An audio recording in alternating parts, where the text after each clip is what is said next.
What's up? What's up? What's up? And welcome back to After the Snap. I'm your host, Tasha Pierce.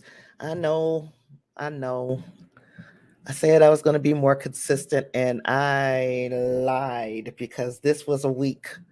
I didn't know that all this stuff was going to happen this week, though. So, you know how I get when the world starts acting funny on us, and you know it's been acting funny on us. So, when the world starts acting funny on us, I start acting funny with the world. And if you don't know, I'm in the US, so I'm a woman. And even though I am well past the childbearing age, I am smart enough to know that number one, it's nobody else's business what a woman does with her body. That's number one. And then number two, that if it is that easy to snatch a right that we've had just as long or longer than I've been born, than I was alive, if we allow that to happen, what's next? We got some hints from Uncle Clarence Tom, Uncle Tom, Uncle Clarence Thomas. We got some hints from him about what he would like to see happen next. And then there was a Republican senator, and gosh, I can't remember his name, Cronin, whatever his name is. He said, let's go after Brown versus Board of Education next. So you see what I mean? When one right gets pulled away, uh, you can best believe, like dominoes, other rights will fall.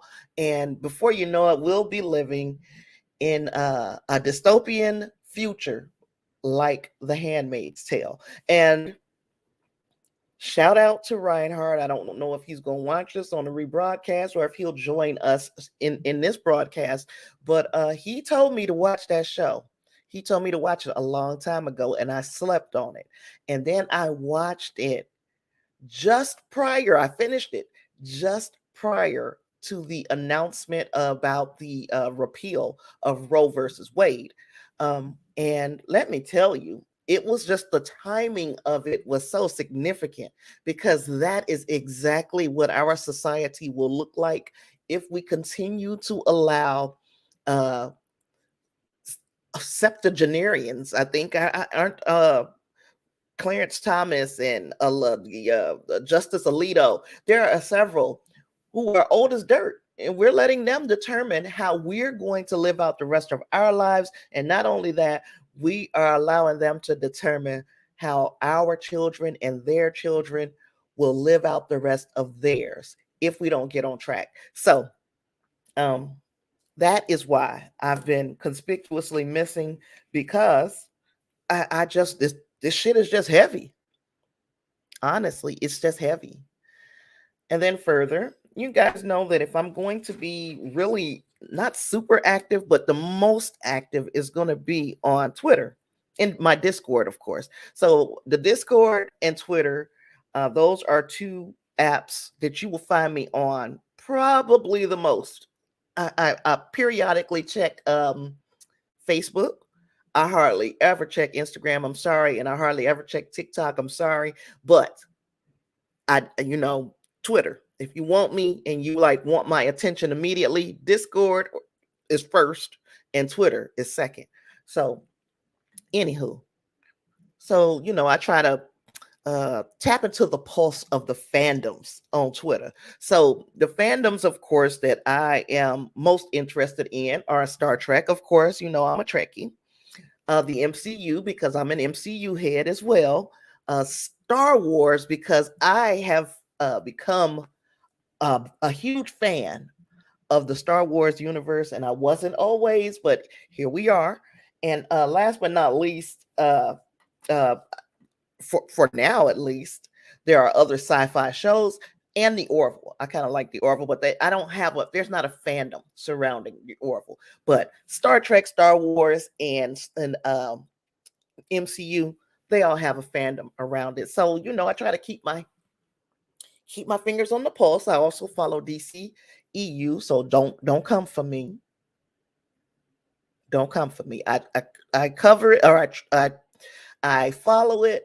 I might not be as invested, and that is only because they have not done much with characters that I feel like legacy characters, and also some of the other lesser known characters that they can, I guess they can maximize their earning potential and the viewership if they went into some of these other directions. But I'm still following, and I block one term. The only term that I block is the Snyder cut. Anything to do with the Snyder BS. I think I might have blocked recast T'Challa as well. I don't want to hear that shit. I don't want to hear it, because if I tell you just like this, if the MCU recast T'Challa and they tell a hell of a story, I'm in. I'm 100% in. Wouldn't be the way I wanted to see it go, but I'm in. If they don't recast T'Challa, but they tell a hell of a story, guess what? I'm in. As long as the story is good, I am in. Let the people who write and get paid for doing these things, let them do their thing. Let them do their thing. And after the first Black Panther movie, I believe that I can trust Ryan Coogler with Wakanda Forever. Okay, and then this whole Snyder Cut thing, you know how that has been going on for years, and I am, to be quite honest, I'm sick of it. So, anywho, the fandoms.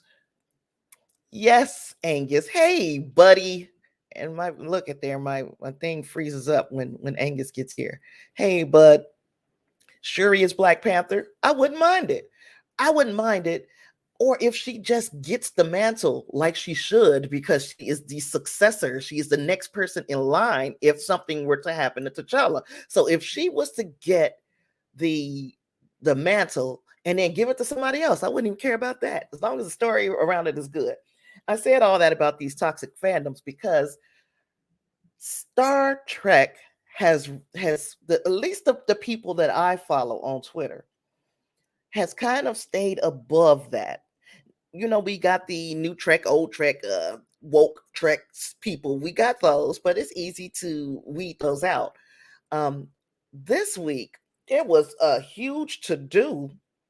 This week of all weeks, of course. Now think about this: what women in the U.S. have on their mind this week is this whole Roe versus Wade thing, and we feel like, hey, this is just the first of many rights that's going to get snatched out from up under us, right? Okay,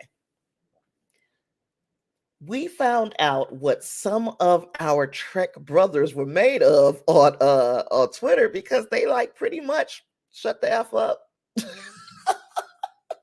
So there was a massive block party, and it just broke my heart to see that going on in the Star Trek fandom, because we know Star Wars, you know, we know that there's that T'Challa, what is it, recast T'Challa movement in the MCU. We know about the Snyder and the Ayers cut movement in the DC universe, but I was so disappointed in the Star Trek universe for this.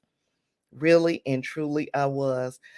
Especially because I have been very particular about who I follow in the Star Trek universe on Twitter. I thought I had some good people, and then a situation presents itself, and people show their real colors. So, bro, just broke my heart, and I don't know why I brought that up today. I guess I just wanted to vent. But yeah, that was another thing that kind of was a very disheartening thing that's been going on over the last couple days here.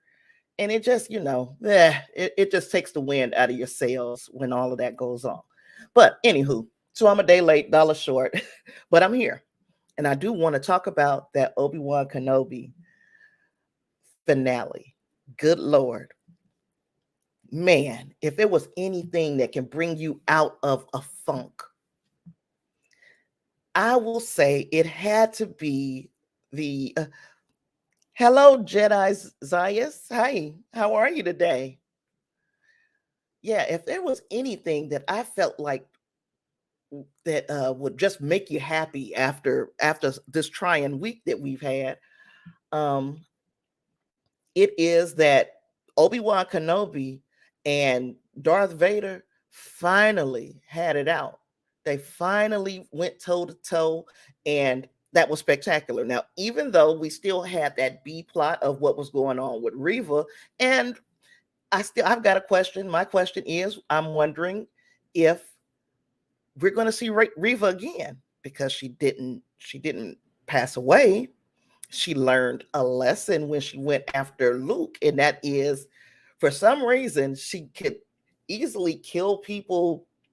When she was walking through Tatooine the first time we met Reva, but now it's like, I don't know if Obi-Wan got under her skin, or if she saw a lot of herself in Luke. And of course, we know she saw some of herself because she put herself in his place when she was there to basically murder him.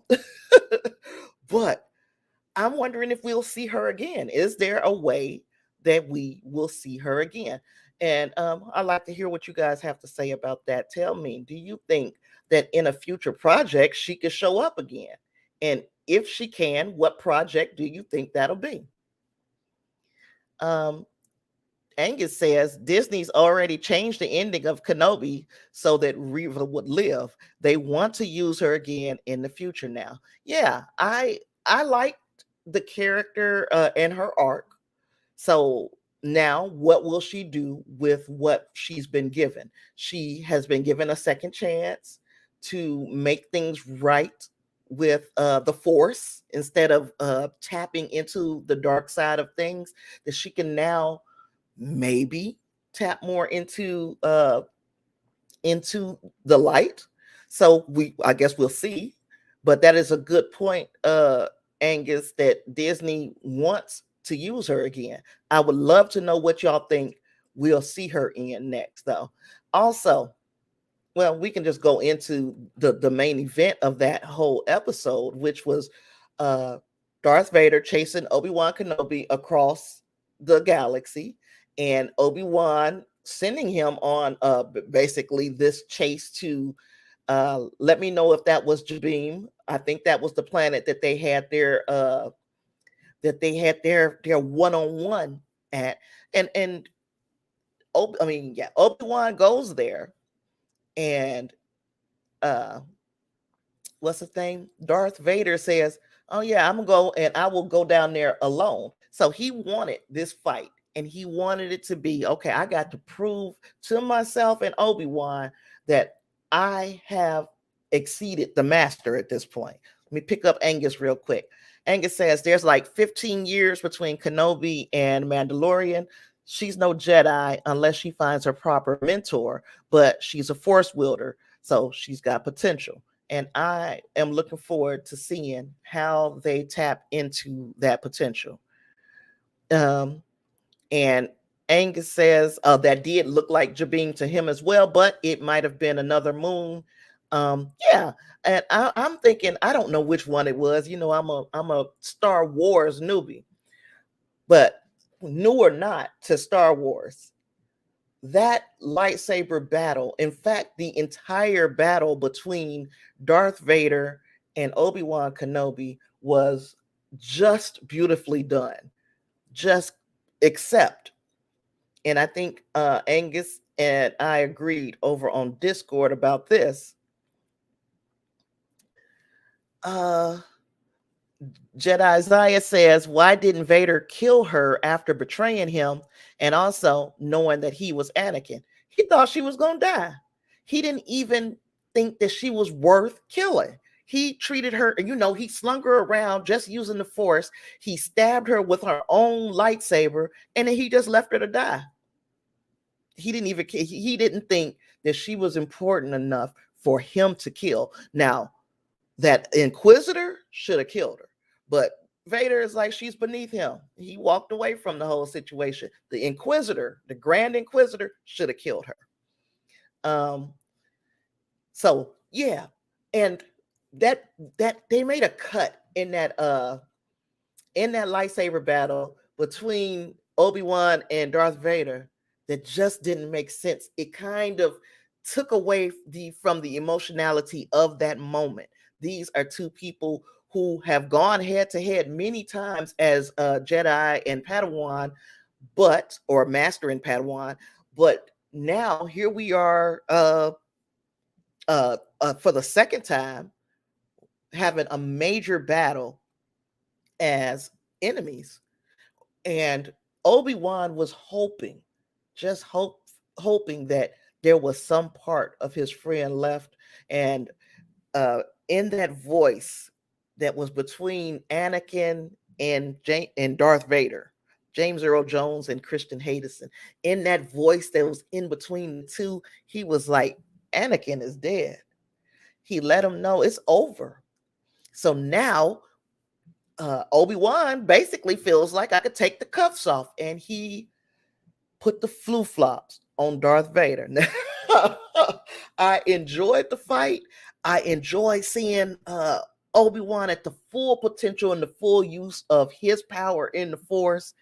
Man, that was a smoking ass fight. And when we get off of here, I'll probably watch this episode again because I forgot how excited I was for that battle. I thought they did a decent job wrapping everything up.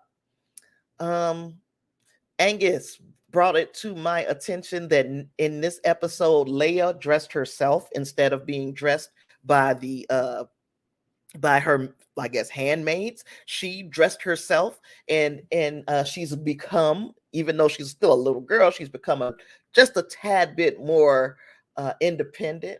I liked that aspect of things. You know, she's been on her own and with Obi-Wan for this entire series, and she's grown up quite a bit. So I liked that. This was a fantastic ending to me. Now, getting there, was I satisfied with every episode or all the content within the episodes? No. And the reason why I wasn't is because some of them was, of course, we're going to get some fan service. That's just that's the nature of the beast. We're going to get some fan service. But I would have liked to have seen some of the things that we were shown come back into play during the series. So unless they planted those little Easter eggs for us as we're moving along in the Star Wars universe on Disney Plus, then I feel like, come on, why y'all show us this stuff if we're not going to get any use of it? I also felt like some of the situations that they found themselves in was just filler to get to the main event, which is we want to see Darth Vader and Obi-Wan square off. Let me see what Angus got.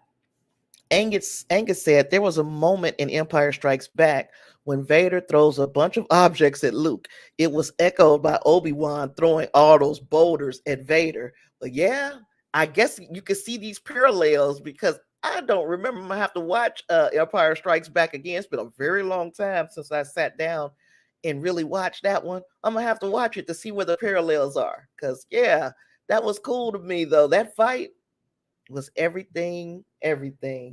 And you know, Darth Vader had to limp on off. He had to limp away from that one. And we know that possibly the next time we see it, the next time we see Obi-Wan might be when he meets his end against Darth Vader. We shall see.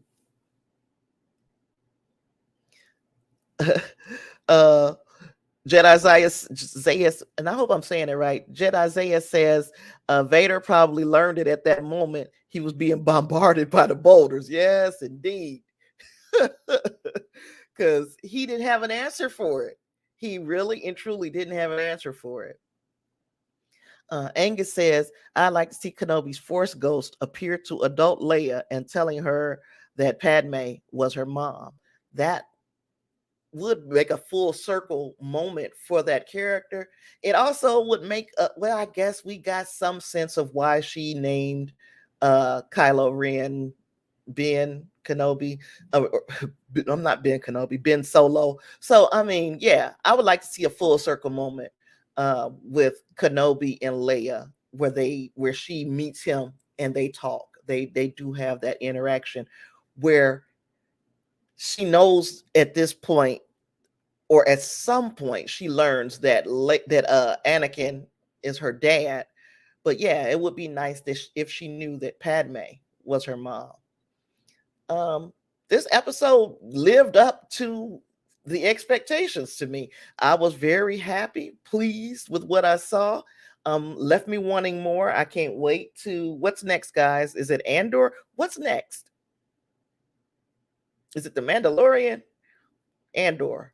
Tell me, guys, somebody who knows in the in the comments, please, because whatever is next, I'm here for it. I'm ready for it. If it's Andor, I'm gonna be more excited because Rogue One is, because it's such a standalone movie. I love that one the most.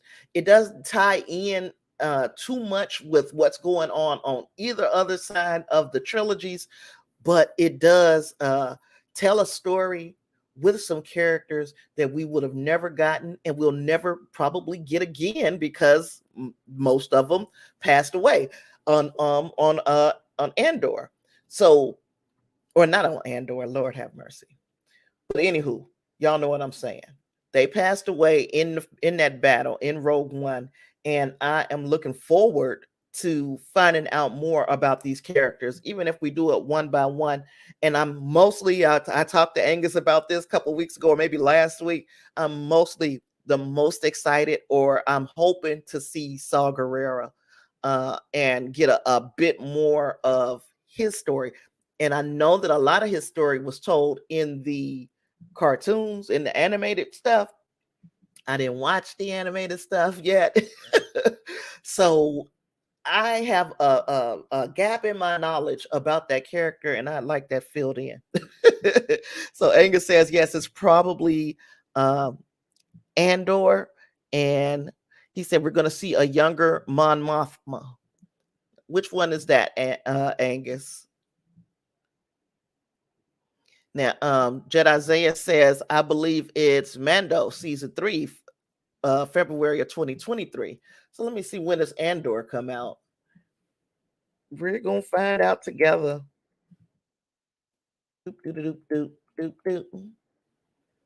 Andor about we're getting that in August 31st, 2022. So that one is coming up before we'll see Mando and them again.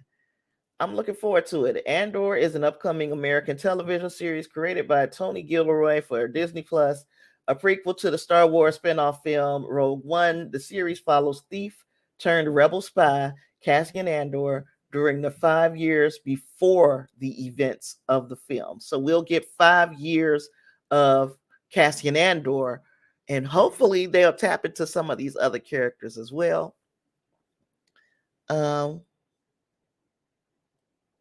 Let me see. Angus says she's the so that is Mon Mothma is the regal redhead who led the rebellion and said many Mothmas has died to bring us this. Okay, because that is like one of my. I'm telling you, if I had to choose, so we got 2 months to Andor. Yep, and I'm excited.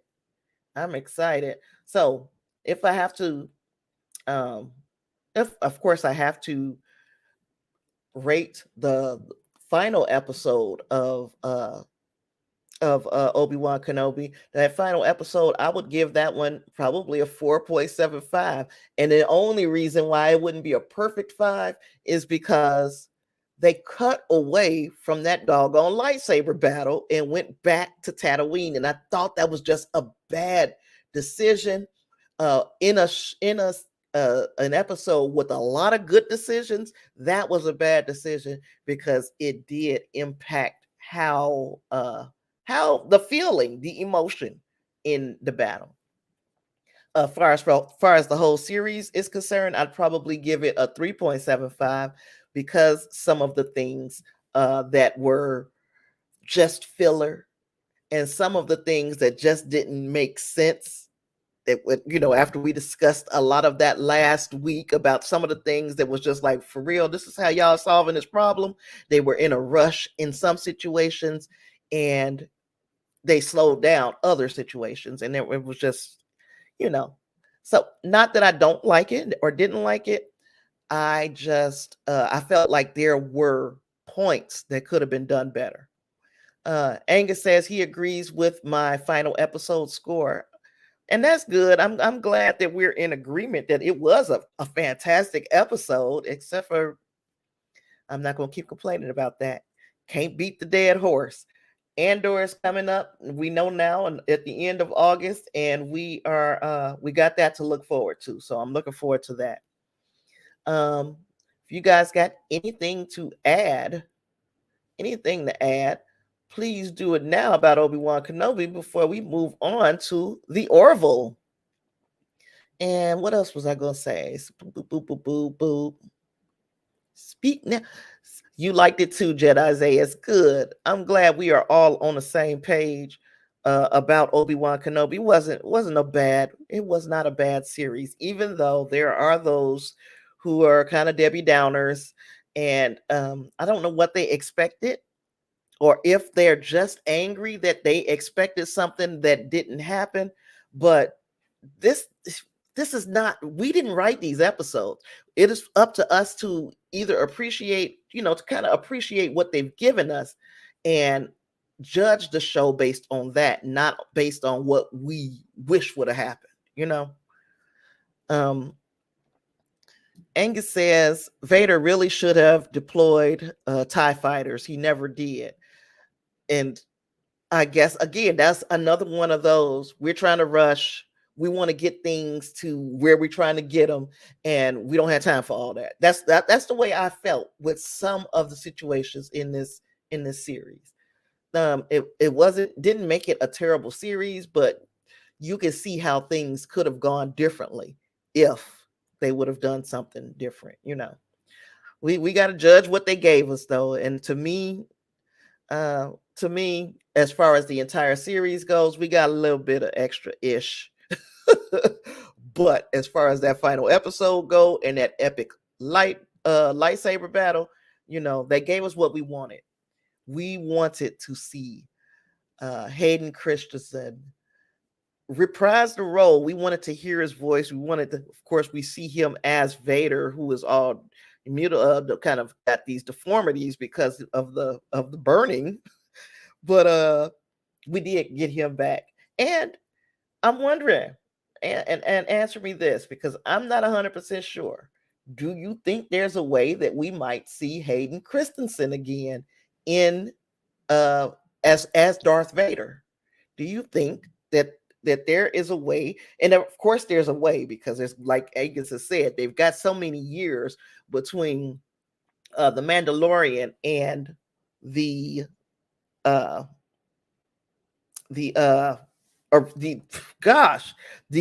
sequel trilogy. Good Lord. Why did it take me so long to say that? Gosh.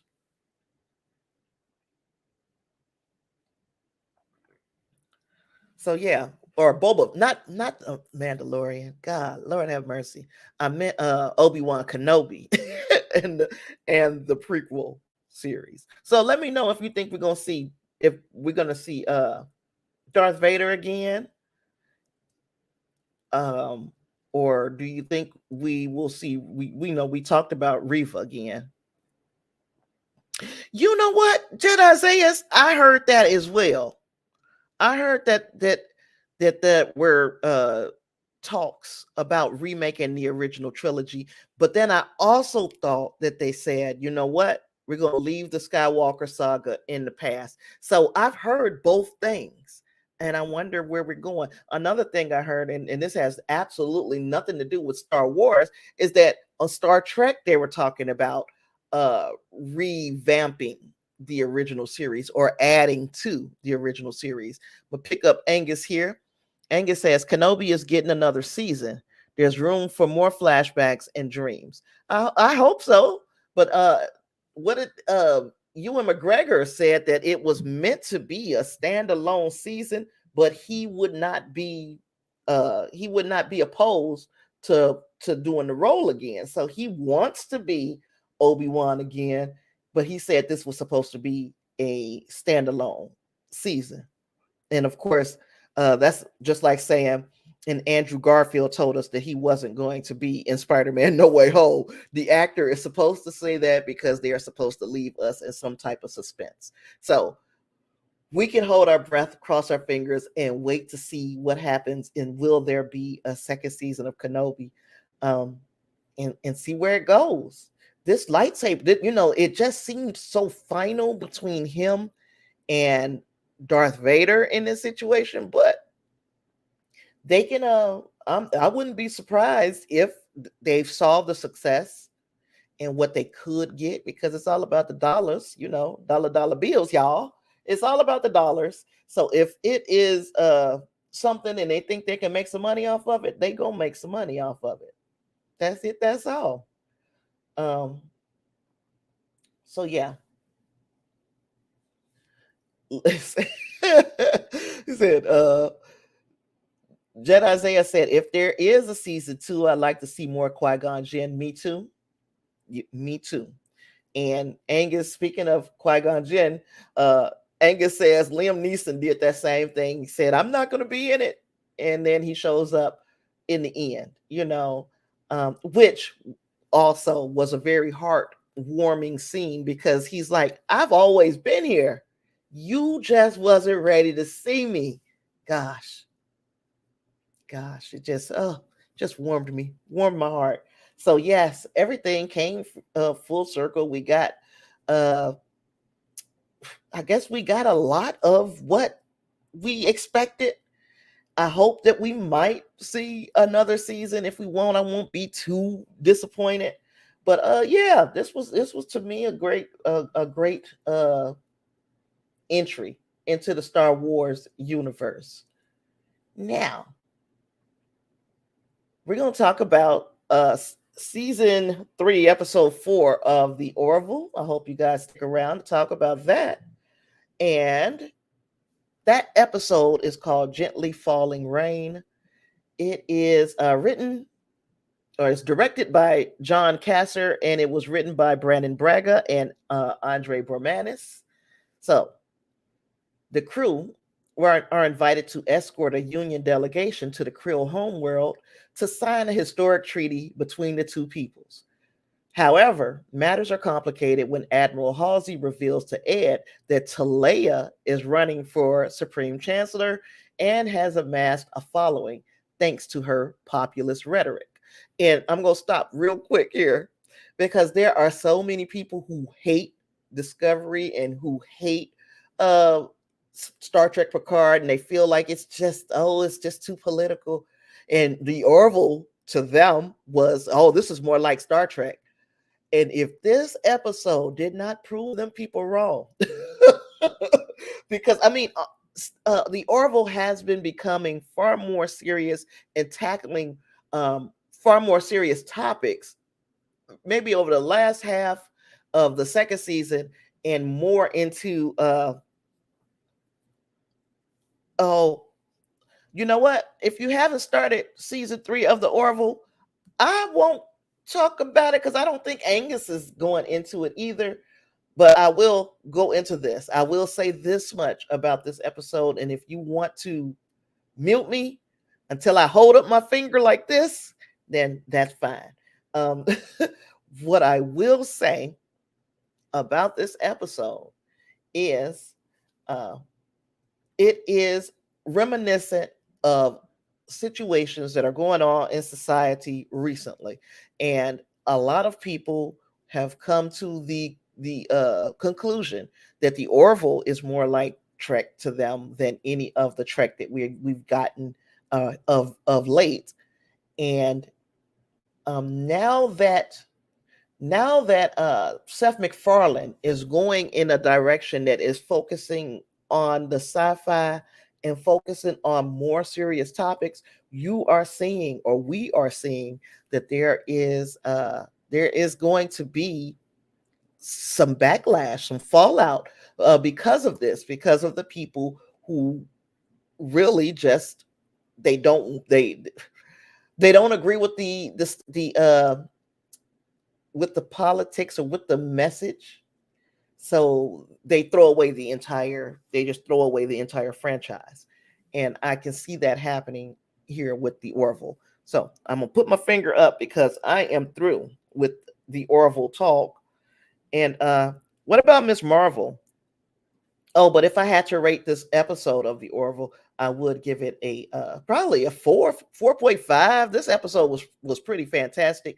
And when you guys get into the Orville, I honestly think this season is going to be far more not 100% serious. It still has comedic moments, but they are tackling more serious subjects. And that's it. Now, we could talk about Ms. Marvel. But before we talk about Ms. Marvel, before we jump into that, tell me, I'd like to know what you watching.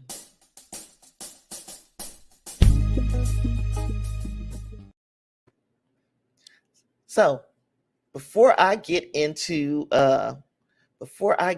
talking about Ms. Marvel, what are you guys watching? What you streaming? What should I be watching? And my streaming services have dwindled down because broke, but I still got Hulu, I still have Disney Plus, I still have the free stuff, and I still have Paramount Plus for the moment. So Jedi Isaiah is saying that they're watching Ms. Marvel and Superman and Lois. I have not watched any of Superman and Lois, and I have heard that it is good. So I'll probably try to get into it. Angus says the anime season is ending. I'm catching up on old shows until the new season starts in a couple weeks. So that's that. And I guess I've told y'all what I've been watching, which has been an awful lot of The Handmaid's Tale. I finished that series like right before the Roe versus Wade was overturned. And like I said, The Handmaid's Tale is almost like, this is where you guys could be if you keep letting them pull away rights. This is the dystopian future that you can live in. Would you like to live in this? And the answer is no. I would not like to live in that. And of course, Jedi Isaiah said they are watching Strange New Worlds as we are. I love what they're doing. This episode wasn't my favorite. We're going to get to that right after Ms. Marvel. Trying to think now, what else have I watched? That's really it. It took me probably a week to get through A Handmaid's Tale. Angus said The Handmaid's Tale. That's a bright view of the future right there. Jesus. And yes, you are right. It is a very bleak future for some. And if I had to guess, they wouldn't even want me. They would put me in the colonies and I would die. But if you've not done so, watch The Handmaid's Tale. It is super relevant right now. Okay, so we talked about what we're watching. I appreciate you guys telling me the giving me some things to look forward to. The anime season, which I still have never drifted into. Superman and Lois is something that I might be able to, watch that. So I'm gonna take that bit of advice and put it in my pocket.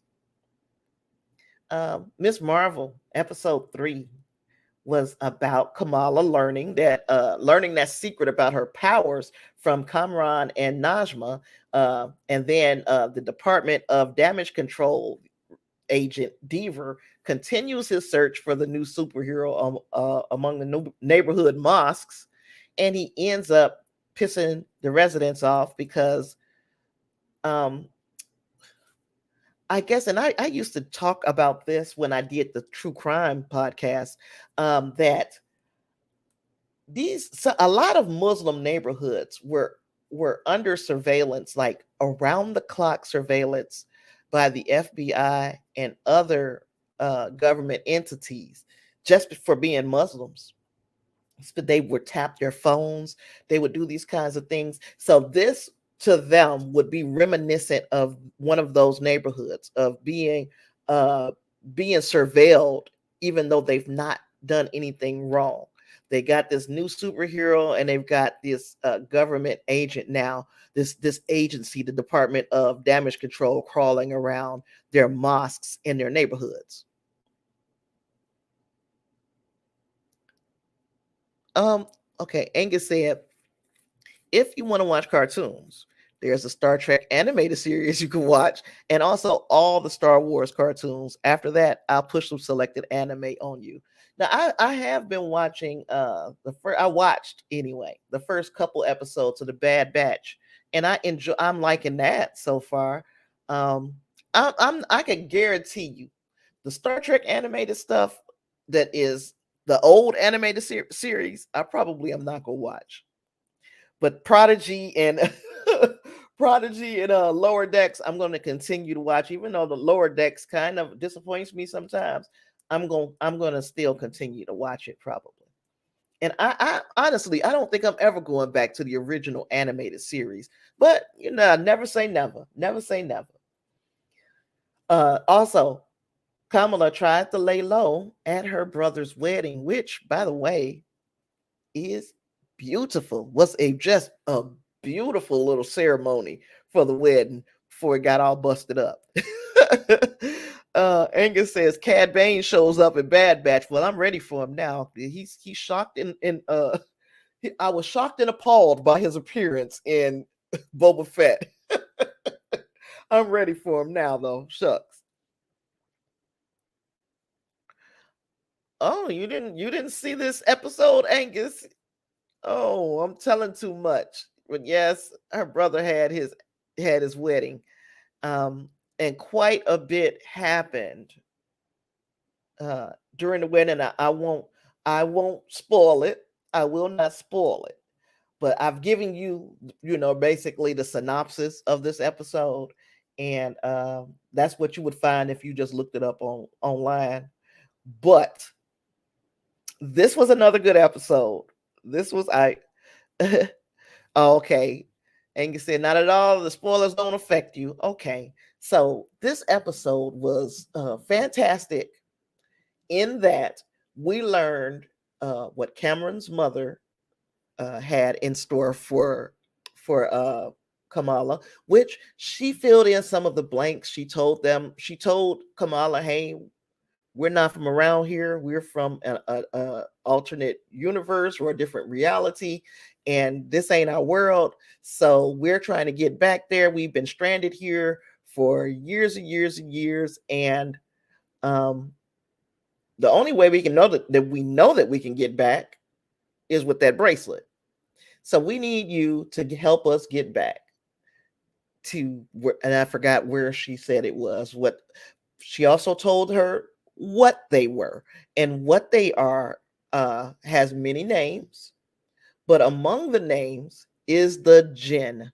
And if you know what the jinn is, that's like the evil, that's like demons to Muslims, right?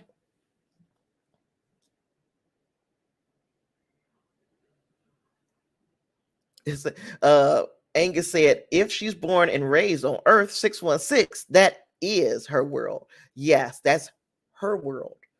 But these people, all they care about is them getting back to their reality, their world. So they tell her, hey, we're going to need your help with this bracelet. We're going to give you a little time to think about it, though. Just a little bit of time. So she's thinking about it. And then she learns that if she were to give them this bracelet for them to use to get back to their world, it would destroy hers. And that's when she's like, oh, no, I'm not doing that. Because now y'all talking about destroying my world, as Angus said. And that ain't part of the deal. So they get super aggressive. Now, Cameron didn't know that doing this would destroy Kamala's world. So now once he learns that, he's like, well, you know what? I'm Team Kamala. I'm trying to help her not give you this bracelet. And in turn, this starts a little bit of a battle between the people that have the people from the other reality, the Jinn and Kamala and Cameron, basically. And it got ugly. The fight got ugly. It spilled over into the wedding, and things just went and basically got out of hand.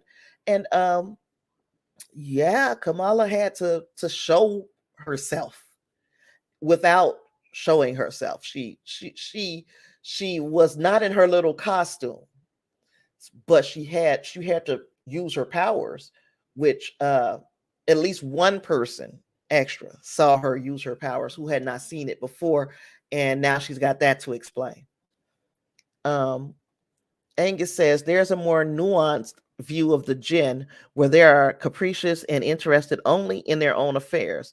That human lives either mean nothing to them or are a source of amusement. So in this series, after Kamala learns that this is supposed to be a Jinn, which is bad news to them. Her father explains to what's the guy Bruno. Father explains to Bruno, reading this document that was written in Urdu. He read it to Bruno and told him about this Jinn, and he even said to himself, "This is a story I've never heard before. I didn't hear of this one before. I've heard a lot of stories about the Jinn, but this is new." And he was telling him what this document said, and the way it was explained in there is different than what probably is really a Muslim belief. You get what I'm saying? Like, we know Mephisto is the devil of the MCU, but he's not the same kind of devil that you would find in our Bible. And I guess that's similar to where we are with the Jinn, that they are different than what you would find in the Quran. But for the MCU's purposes, they have given us a definition of who the Jinn are.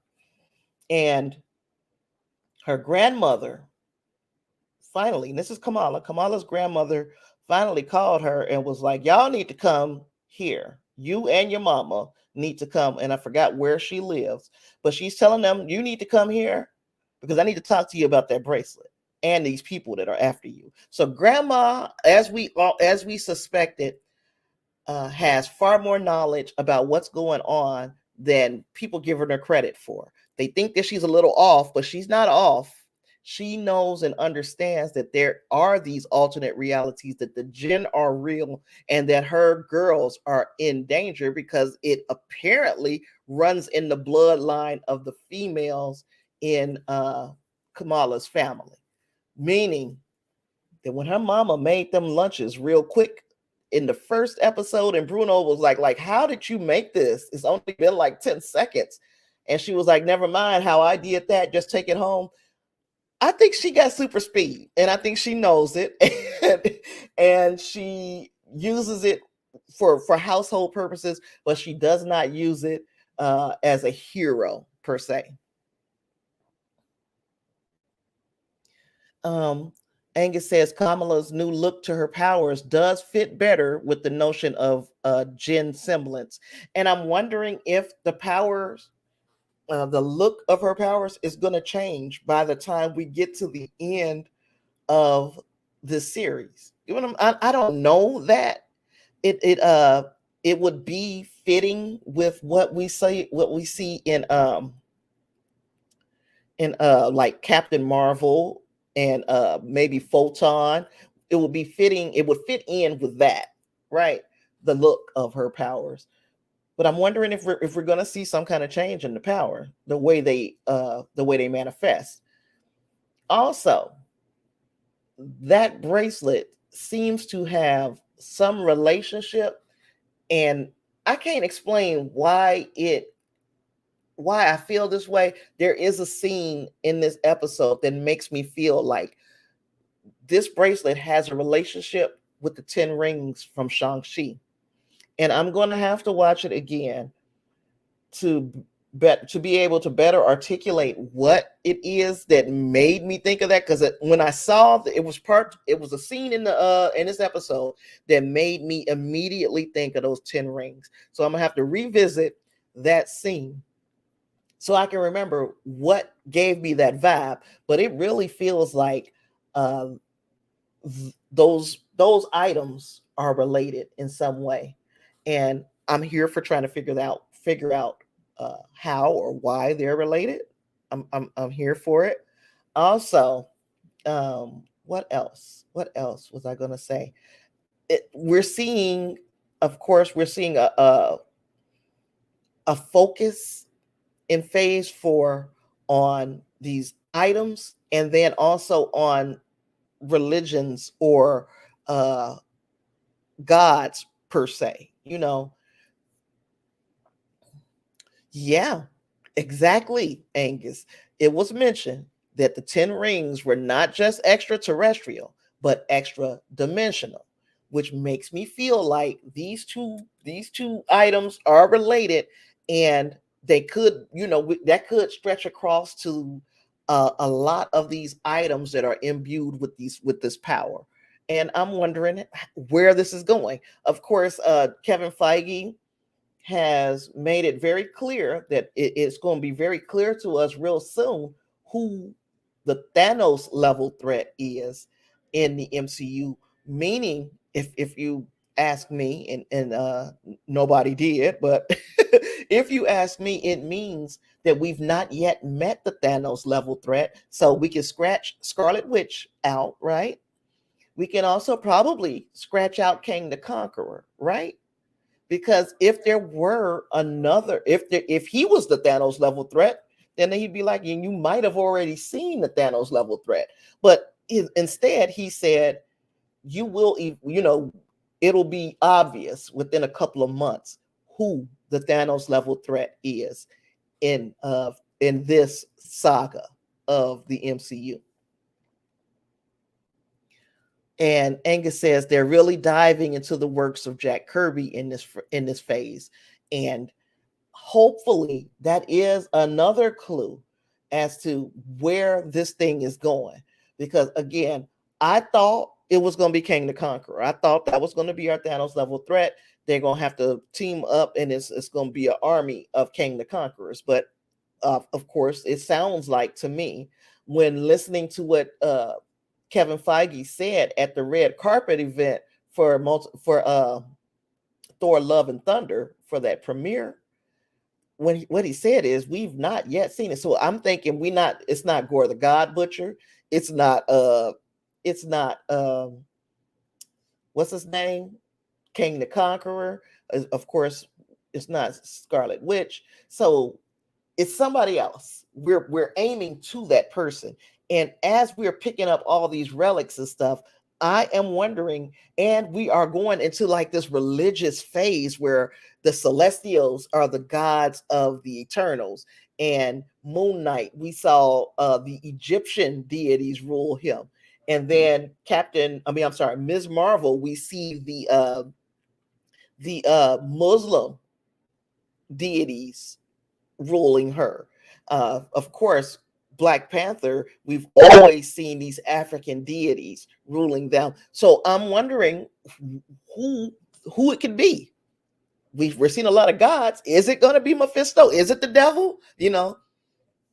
Tell me what you think. Angus says Tiamat is dead. Kang is kicking around, but way in the background. And I think it's going to be a Celestial. And Angus says it's not the Celestial from the Eternals. And that would be, because it swings us back to God level threats, and that would be, how do you kill a Celestial? You got to have some extra special tools to kill a Celestial. So I guess we're going to get the answer real soon, according to Kevin Feige. And also, I like the fact, and I guess I'm going off on a tangent because we still got to talk about Strange New World. I'm going off on a little bit of a tangent, but I also like the fact that we are seeing gosh, while I'm thinking about what I was about to say, Mephisto is plausible. It's plausible, but we've seen and heard Mephisto before, and it didn't turn out to be Mephisto. So we're gonna see, I guess. What was I gonna say? Oh, I like that we are seeing the big picture, and they're also setting up the street level shit, and I'm enjoying that. Now, I'm enjoying that they're getting the street level stuff together too, because we're getting Daredevil, we're getting Echo, we're if you want to call this street level She-Hulk, we're getting, we are getting both sides of the equation when it as it pertains to heroes, and I'm here for that. Um, and then another thing that Kevin Feige said before we move on to Strange New Worlds, Kevin Feige also said that, gosh, I always lose my train of thought when I'm thinking about this. Oh, he also said that, oh gosh, what was it? He said that we were going to find. I'm gonna have to pull the article up. He said we were gonna find out soon who the big threat was. And he also said something else, and it was just on the tip of my tongue, and it's gone now. It's just gone. So I'm gonna have to find it.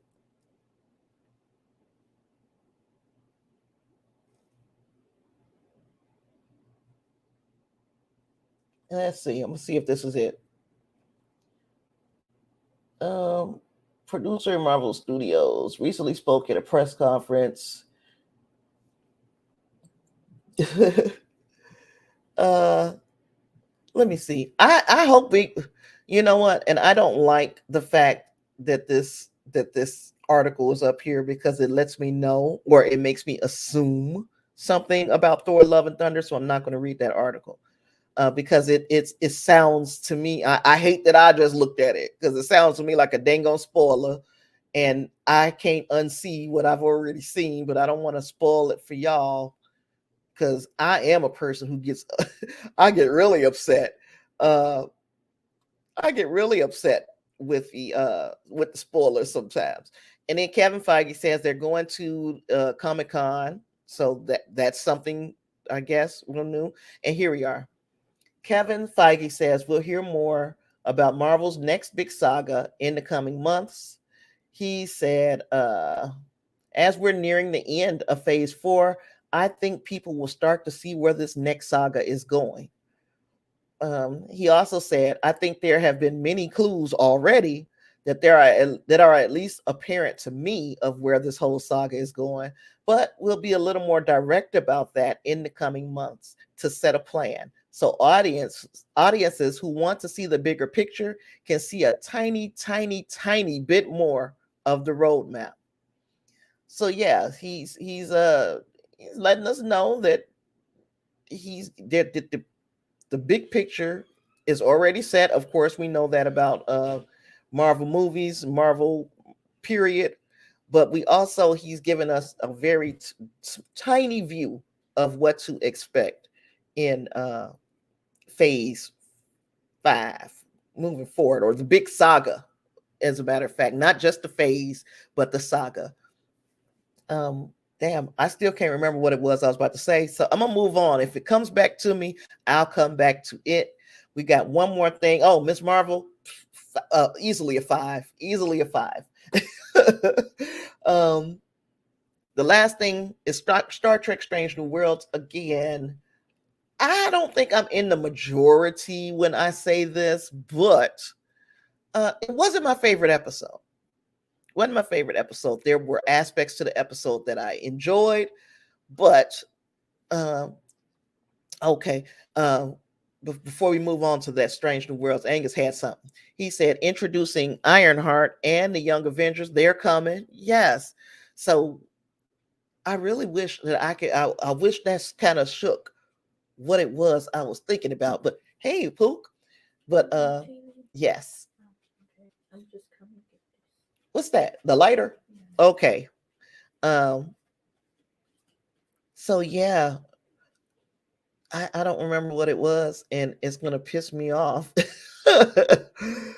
Oh, Angus, you saying it's been split 50-50 on this episode of Strange New Worlds? Well, let's get into it. The Enterprise becomes stuck in a nebula that is home to an alien consciousness that traps the crew in a fairy tale. Now, I like how we got there.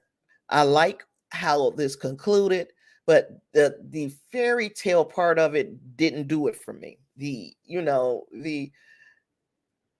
I think it just, to me, it went on too long. And you know what? Let's be honest, and I'm gonna be honest with you and myself. Um, these are never my favorite episodes. Now, if it's set in a holodeck or something different, that's different. But when the crew really starts believing that they that they are something else, that kind of, it's never my favorite kind of episode. So I'm already biased. I'm already leaning towards I don't like this. However, I can say this for 100% sure. The cosplay is going to be wonderful coming up out of this episode. Um, we got to see each character come up with a different aspect of their personality, and I was here for that.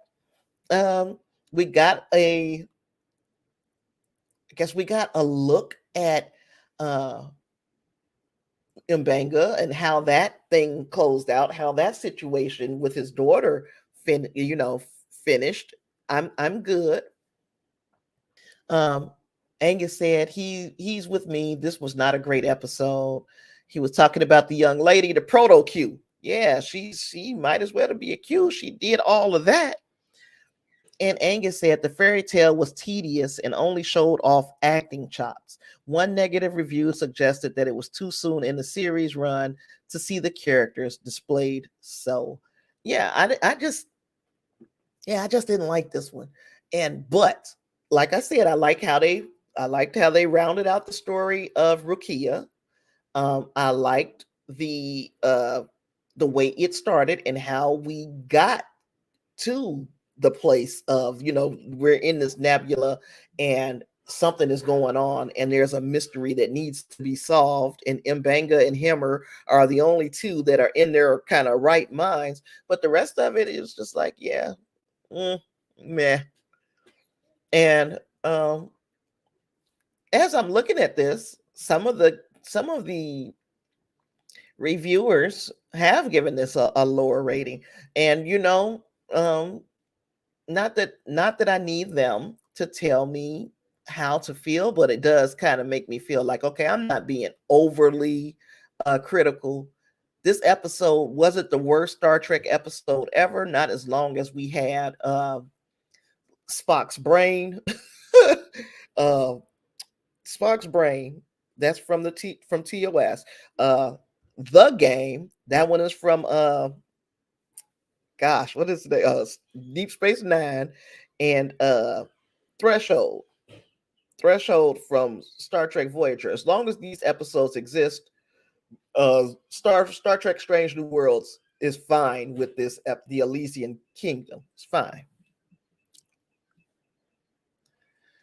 I think so too, Jedi Zayas.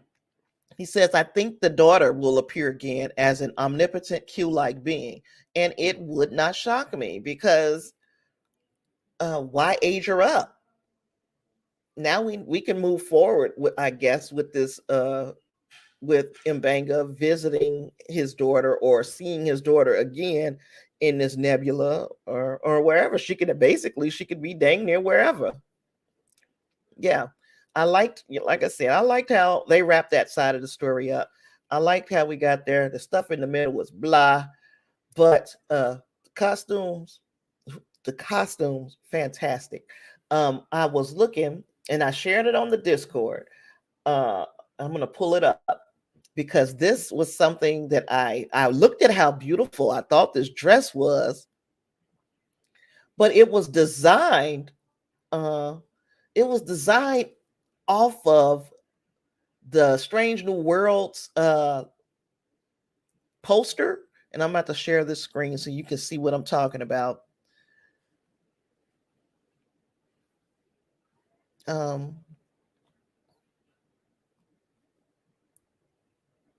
Just waiting for it to share. Waiting for it to share. That dress that Rukia wore was designed to look like that Star Trek Beyond poster. And I thought that was a beautiful touch. Furthermore, this dress is just everything. I would like to have a dress this beautiful. They did such a wonderful job uh, designing, especially this piece and her hair. But they did a remarkable job designing this piece to look like that Star Trek Beyond poster. And let's see, to look like this Star Trek Beyond poster, they did a remarkable job. It's like, how did we do this? Whoever dyed this, just Lord, fantastic job. But anywho, so the costumes and the cosplay that we're going to see come out of this is going to be fantastic. I cannot wait to see what people come up with. I am not that talented.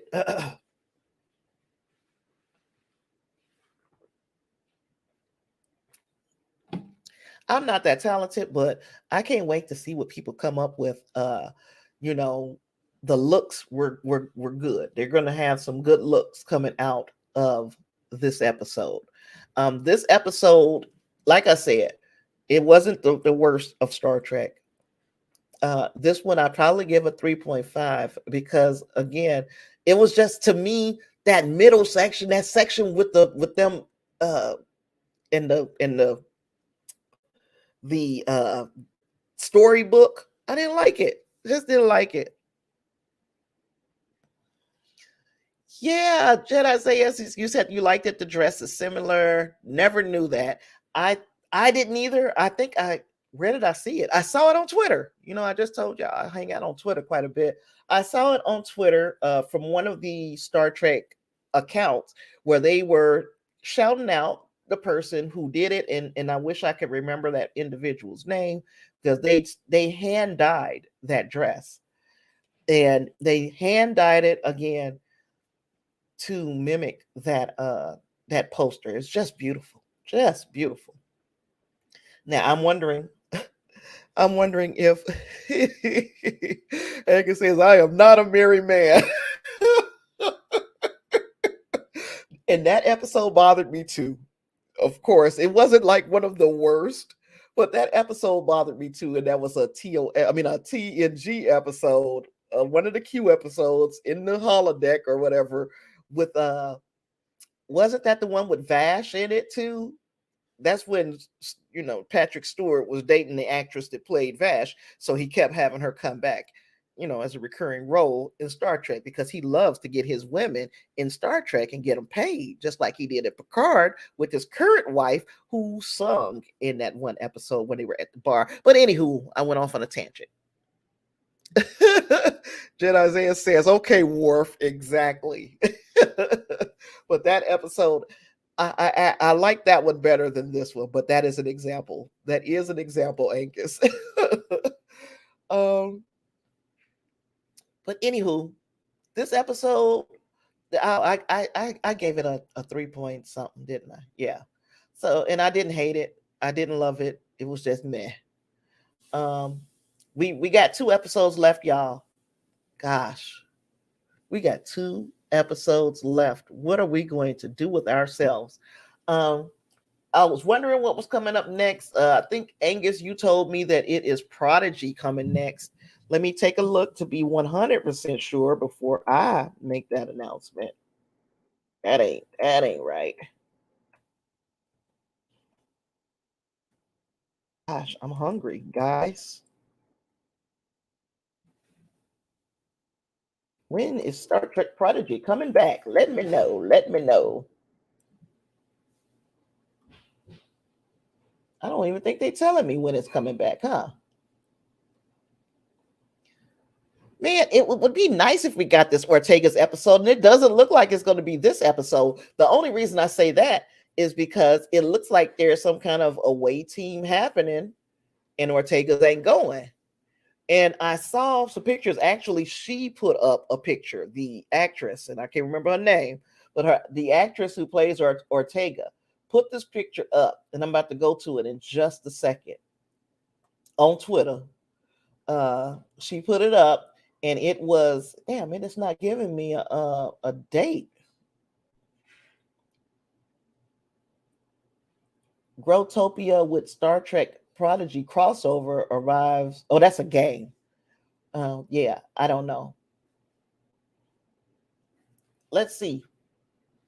I'm gonna pull up that picture. Pull up that post from the actor who plays Ortega, so that we can share that together. I can show you what I'm talking about.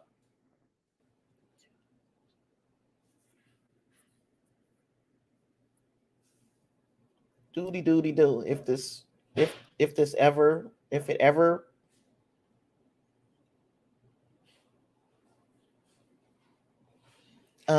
Angus said we saw previews of a sister ship of the Enterprise being messed up and derelict, and this next episode is probably about that.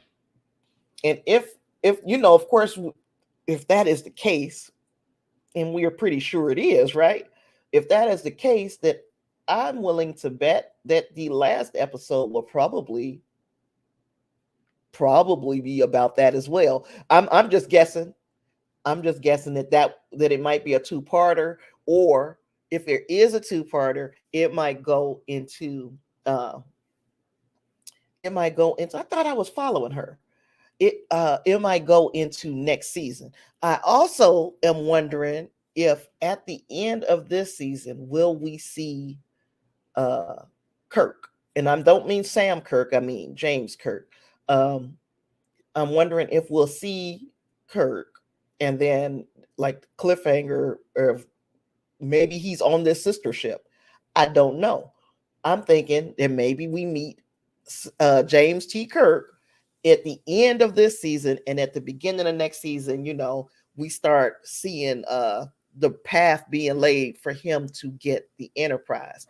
And then if it's true that we're going to get more TOS, then they could do the front half of the 5-year mission, because what we got essentially is the last 3 years of the 5-year mission, whereas we still need to see the first 2 years of the 5-year mission. I would love to see how that plays out. You said the edges of Federation space are super dangerous in this era. Yes. And I think, when you think about it, and I'm going to pull up what I was talking about, because I was talking about it. But when you think about it, it's because of the Federation's reach is not as far as it is when we move into later iterations of Trek. The reach of the Federation is not what we've known it to be.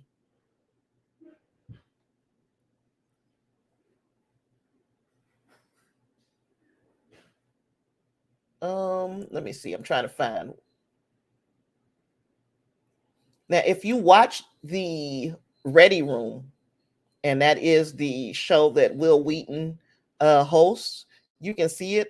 Go to TrekCore, trekcore.com. They have it on there, or you can look it up on YouTube. He did sit down with and interview Melissa Navia, who plays Ortega's. So there is, if you want a little bit more of her and maybe where her character goes, you can watch The Ready Room. And I'm going to watch it because I didn't watch it this week. And this is what I'm going to share it with y'all. This is what Melissa Navia says about this week's episode. What the heck? Oh, I just got to do this. Sorry, guys. She said, Next time on Strange New Worlds, it would seem I am in a completely different episode because everybody else is, it looks dim and grim, and everybody's got on their away team ish, and Ortega's is the only one just sitting at the helm. But she said that these are also helmsman problems. She doesn't get to do all the cool stuff because somebody got to fly the ship, basically. She said Ortega's is trying to smile away the fact that those glorious leather jackets are back, but she's not in one because she didn't get to join the landing party because someone needs to fly the ship because helmsman problems. Also, all the awards to our costume department. So from Ortega's herself, she's saying, no, this is not this it ain't fair. She wants to go on these on these missions, and it's just not in the cards for her. Let me make sure I'm doing this. If she got pronouns, I want to use them, but she doesn't. So I'm going to call her she. And but yeah, there there's that. Angus says Starfleet becomes much more powerful a century later. Yep. And then, it gets downright ridiculous by the time we get to Star Trek Discovery moving into the future. How many worlds there were, and then how it dwindled down to nearly nothing after the burn. So yeah, a lot more space was taken care of in these later iterations of Star Trek. And I mean, we talking about moving all the way out to the ends of all of these galaxies, pretty much. When you think about Deep Space Nine, and you think about how far Voyager went out and the such. So yeah, in the beginning, I guess on those little edges of Federation space, anything went. It was pirates and all kinds of foolishness going on. The Gorn is a problem, all that going on out there in space. Angus says there's three shifts on that ship. Ortega's isn't the only helmsman. She's just the day shift's chief helmsman. There's a secondary there on standby. And yeah, and also if let's look at who went on this away mission. I'm gonna go back down to the picture. On this landing party, or in this landing party, it appears that we have got La'an Noonien Singh, we've got Hammer, we got Pike, Spock, Uhura, you got what's her name? Nurse Chapel, Mbanga, and Sam Kirk. So it's like we got all of these people. No, I haven't seen Una. And the other chick that's sitting next to I forgot her name, that sits next to Ortega's on the bridge, that we've seen a couple times. Outside of that, I mean, you can't send everybody. If all of them down on the planet, I guess I would want Ortega's, because she sat in the chair. We've seen her in the chair before. So I would hope that that's why they left her on the bridge, because they need her. They need the best pilot to get them out of there if shit goes sideways, but they also need somebody who can sit in the chair. And Angus says Una's going to be in the chair, and I hope that's the way it goes. But if I had my choices, and Una is unavailable for whatever reason, because she's the only main character that we don't see in this little collage, I'm wondering if she's even available. Where is Una? And if she's not in the command chair, the only person that can be there is Ortega's. But we shall see. I'm looking forward to seeing who. Gosh, so many people that I thought I was following already that I wasn't. But yeah, I love Ortega's myself, and I'm looking forward to learning more about this character without the gosh. Oh, and I lied, Angus, because here she is. There's Una. So it looks like Una is left with the person that I was talking about, the other person on the bridge, and I don't know what her position is, and also Ortega's. And Angus says, I want to see Ortega's showing Sulu the ropes. Man, Ortega's is a beast flying this ship. And she also she talks about that quite a bit. Like I mean, I'm somebody that you guys got to beat as far as flying this ship. And I mean, I'm talking the actress, not the character. The actress is these actors and actresses that are in Strange New World seems like they are super excited to be there, and they are very engaged with their followers on Twitter and on social media. I know on Twitter, but I don't know what they're doing on other social medias. But she is definitely Celia Gooding is Anson Mount is very engaged. Rebecca Romijn, not as much. I haven't noticed as much. But yeah, those are some major ones who are always on, and they are always responding. They are very responsive. So yeah.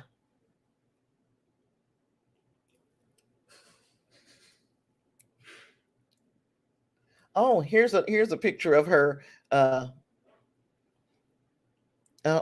in the Angus says that other person is standing in at comms. Uhura's future job. Okay, makes sense. That is the spot that would be in. Absolutely. And Angus says Anson loves being Pike. Yes, absolutely. And it's again very responsive. Is on and he's engaging, sharing. He's liking people's posts. Very engaging with the fandom, and you want that. And also you want people like Melissa Navia here, who is sharing so much about herself. This is just her saying, this is me this is the person who does my haircut, and when I need to get things shaped up, I know where to go. So I love it. And I love the characters. Yeah, they're doing an outstanding job. I'm looking forward to Thursday to find out what's going on as on this away mission, and I'm also I'm looking forward to the finale and talking to y'all about it. And hopefully, nothing ridiculous happens in the next few days where I feel like I need to fold up and go back into my corner instead of coming out and engaging, because I'm telling you, the stuff that goes on in this world is so heavy, and it just puts me like I don't want to engage with anybody. I don't even come out of my nightgown or my pajamas on some days, because it's just like, are you for real? This is the world we're in. I need to stop doom scrolling. That's part of my problem.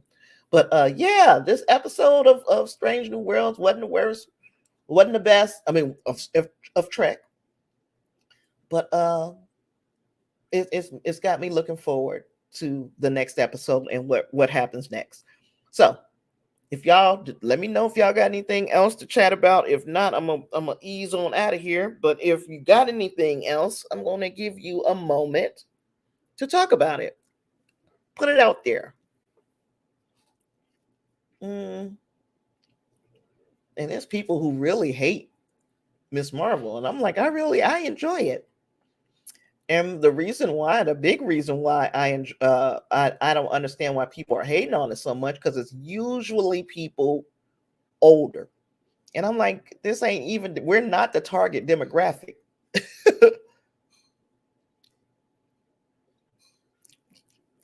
Yes, Angus, to say that it was the worst episode of Strange New Worlds means it could still be a really good Trek episode. Yeah, it's better than a whole lot of Trek. It's better than a lot of episodes of other series that I have seen. And we can even take it to just as it's better. That episode is better than some of what we saw in Picard. We can go with that one episode when Picard, when all they did was sit in that basement of the FBI. You know which one I'm talking about. That was a waste of time. We did nothing. The story moved nowhere. The needle didn't go any place. So really, why did that episode even exist? You know what I mean? So this episode of Strange New Worlds is 10 times better than that one. Angus says Miss Marvel has a little too much teen angst for him to really get into, and I can get it because it's not it ain't made for us. It ain't made for us. So if you could find some kind of little value in it, then okay. If not, it's just not for us. I'm not telling you gotta like it, but it ain't a bad show. It's a beautifully shot show. It's just not shot for 50-year-old people, Oh gosh. And Angus says that Picard episode was so painful. Yes, that was the worst. That was the worst of Picard for sure. 100% sure. Because nothing happened. It was so boring.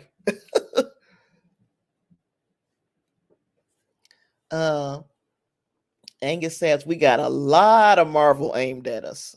Multiverse of Madness is right there. Yeah, jump on line, understand, jump into that if you, and people are complaining about that, it's just like some of us are not going to ever be satisfied. Was the Multiverse of Madness, was it my favorite movie? No. But does it fall at maybe the top of the middle of the pack? Yes. And that's saying a lot because the top tier movies are, your Avengers movies. Besides Age of Ultron, I don't think that one went over too well with everybody. It wasn't horrible. I liked it, but it wasn't like top tier. It's probably middle of the pack itself. You got the Avengers movies. You got Black Panther. You got who else? Shang-Chi. And I mean, the Avengers, when you say an Avengers movie, you're talking about a lot of Avengers movies. And you got Captain America, Civil War. You got Captain America, the Winter Soldier. There's a lot. There was a lot of movies that are just outstanding. And then you say that Multiverse of Madness is in the middle of the pack. Well, then that ain't bad.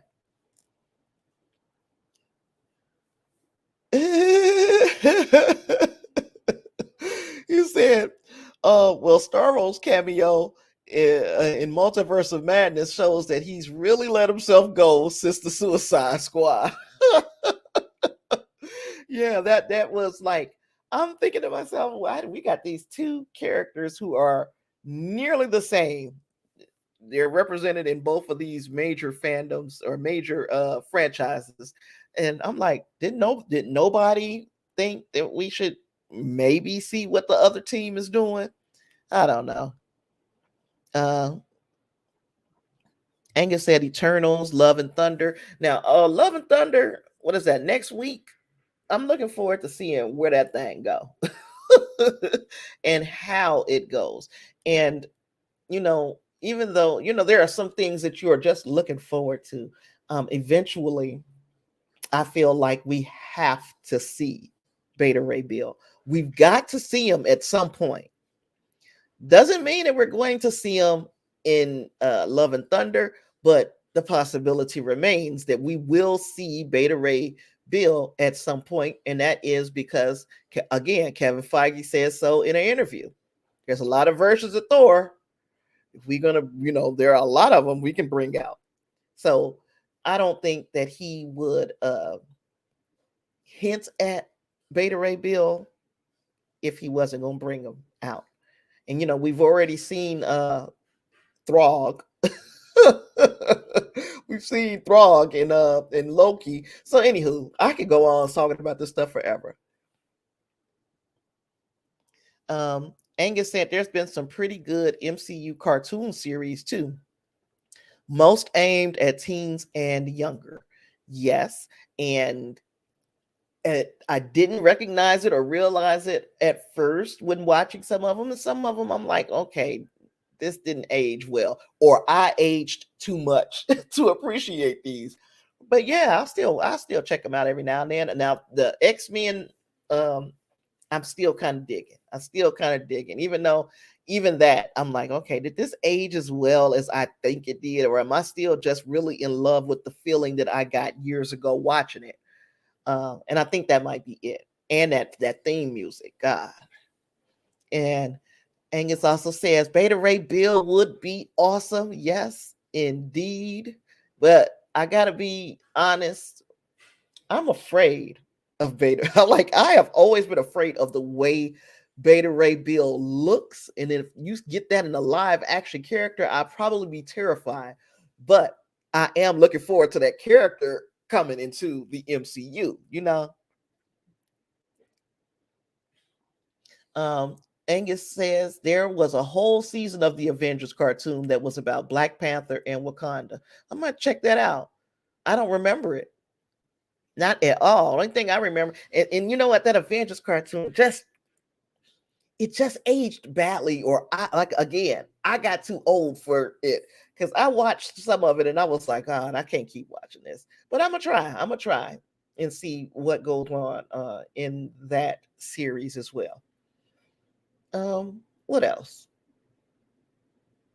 Because I know I don't have nothing else. And the daughter-in-law is in here cooking, and it smells so good, whatever she's cooking. And I'm hungry. So I need to go in here and check and see what she's in here doing, because she's burning. She in here doing something, and it smells really good. I smell shrimp. If I can be, yeah, it's some shrimp for sure. I don't know what else is going on, but it's some shrimp. So anywho, that's it. That's all. I got nothing else. I thank you for joining me, Angus, Jedi Zayas, and anybody who watches on the rebroadcast. You said you're hungry. You should go hover around her. Yeah, that's exactly what I'm going to do. Like, hurry up and buy. Hurry up and cook. Hurry up and cook. So yeah, but I'm gonna try not to be gone so long. You know, there's a lot that we could have talked about, and there are a lot that we will. There's a lot that we will talk about. I'm trying to stay out of the Ezra Miller dungeon, because every week there's something else, and this week was no different. So I'm trying to stay out of that dungeon. But yeah, hopefully I feel well enough to do this thing a couple times more this week.